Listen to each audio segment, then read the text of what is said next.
ಏನಿದೆಯಲ್ಲ, ಇದು ಟಾಪಲ್ಲಿ ಟೆರೆಸಲ್ಲಿ ಈ ಥರ ಮಾಡಿದ್ದೀವಿ ವರ್ಕ್. ತುಂಬಾ ಚೆನ್ನಾಗಿ ಬಂದಿದೆ.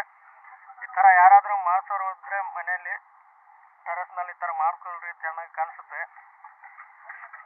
ಈ ಪ್ಯಾರಾಪೆಟ್ ಹಾಲೆಲ್ಲ ನೋಡೋರು ಚೆನ್ನಾಗಿ ಕಾಣಿಸುತ್ತೆ. ಇನ್ನು ಆ ಕಡೆ ಎಲ್ಲ ಬಾಕಿ ಇದೆ, ಅದನ್ನು ಮಾಡ್ಬೇಕು. ಇದೇ ಥರ ಮಾಡ್ಬೇಕು. ಈ ಬಿಲ್ಡಿಂಗ್ ಏನು ಕಂಪ್ಲೀಟ್, ಈ ಬಿಲ್ಡಿಂಗ್ ಇಟ್ಟಿಗೆಯಿಂದನೇ ಮಾಡಿರೋದು. ಒಳಗಡೆ ನೋಡಿ ಯಾವ ಥರ ಮಾಡಿದ್ದೀವಿ, ಇದೇ ಥರನೇ ಬಂದಿದೆ.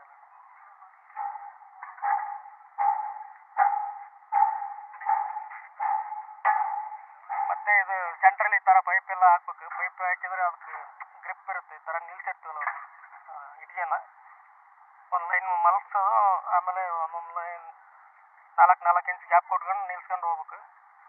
ಈ ಒಂದು ಪೈಪ್ ಹಾಕಿದ್ದು 1 ಇಂಚ್ ಪೈಪ್, ಇದು ಇಲ್ಲಿದೆಯಲ್ಲ ಈ ಪೈಪ್, ಇದೇ ಪೈಪ್ ಅದು. ಈ ಥರ ಈ ಬಿಲ್ಡಿಂಗ್ದು ಏನು ಕಾಲಮ್ ಬಂದಿರುತ್ತಲ್ಲ, ಅದರಲ್ಲಿ ಲಾಸ್ಟ್ ಟೆರೆಸ್ ಮೇಲೆ ಗಾಬಡಿ ಅಂತೇಳಿ ಮಾಡ್ತೀವಿ. ಆ ಗಾಬಡಿಯಲ್ಲಿ ಈ ಥರ ಲಾಕ್ ಮಾಡ್ಬೇಕು. ನಾವು ಏನು ಕಾಂಕ್ರೀಟ್ ಇಲ್ಲಿ ಹಾಕಿದ್ದೀವಿ ನೋಡಿ, ಇದು ಕಾಂಕ್ರೀಟ್ ಹಾಕಿದ್ದೀವಲ್ಲ, ಈ ಕಾಂಕ್ರೀಟಲ್ಲಿ ಅದು ಪೈಪೆಲ್ಲ ಲಾಕ್ ಆದರೆ ಇನ್ನೂ ಗ್ರಿಪ್ ಬರುತ್ತೆ, ಸ್ಟ್ರೆಂತ್ ಇರುತ್ತೆ.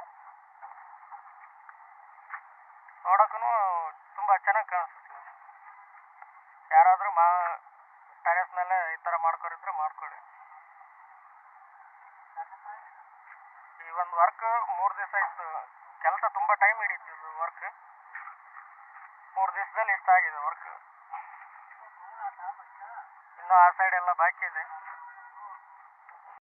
ಇದರಲ್ಲಿ ಪೈಪ್ನ ಯಾವ ಹೋಲ್ಸ್ಗೆ ಹಾಕ್ಬೇಕಂತಂದರೆ, ಇದು 2-3 ಹೋಲ್ಸ್ ಇರುತ್ತೆ ಇದರಲ್ಲಿ. ಇದು ದೊಡ್ಡದು ಮತ್ತು ಕೆಳಗಡೆ ಒಂದು ದೊಡ್ಡದು, ಸೆಂಟ್ರ್ ಒಂದು ಚಿಕ್ಕದಿರುತ್ತೆ.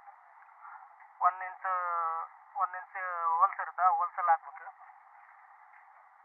ಮತ್ತು ಈ ಕೆಲಸ ಮಾಡಿಸ್ತಿರೋಂಥ ನಮ್ಮ ಮೇಸ್ತ್ರಿ ಕಾಂಟ್ಯಾಕ್ಟ್ ಮಾಡ್ಬೇಕಂತಂದರೆ ಕೆಳಗಡೆ ನಂಬರ್ ಹಾಕಿರ್ತೀವಿ, ಆ ನಂಬರಿಗೆ ಕಾಂಟ್ಯಾಕ್ಟ್ ಮಾಡ್ಬೋದು ನಾವು.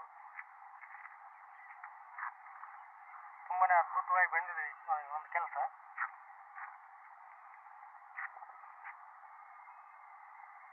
ಅದು ಬಂದು ಲಿಫ್ಟ್ ರೂಮ್. ಅದು ಈ ಕಡೆ ಟ್ಯಾಂಕ್.